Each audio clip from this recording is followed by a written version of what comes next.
Let us get the details related to data type conversion. We will understand how we can typecast to change the data type of extracted value to its original type. We have already seen these quite a few times so far. However, in this case, I am trying to consolidate all the information related to data type conversion. Let me load SQL Magic and also let me create database underscore URL environment variable. This is how a simple typecast operation will look like. You just have to get a string and then say colon int to typecast to integer. If you run this, it will just return 9. If you remove int here, it will return 09 because as part of strings, you can have zeros before the numbers. But with this approach, the 0 will be gone. You can also typecast to float where you will be seeing decimals. You can see here it is saying 9.0. Now let me typecast to integer only.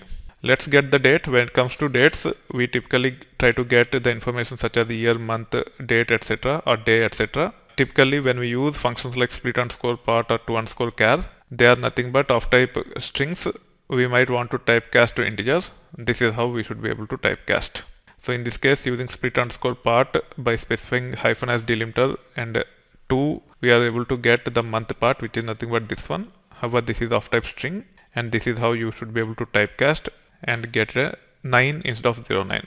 You can also run this one where we are using toChar to get the month part, and you can see that the output is typecasted to integer.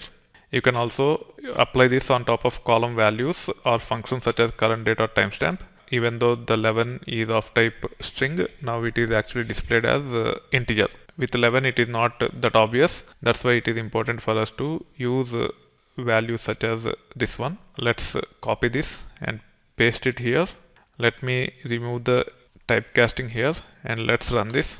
You can see that toChar also returns string type. With this approach, it is converted to integer.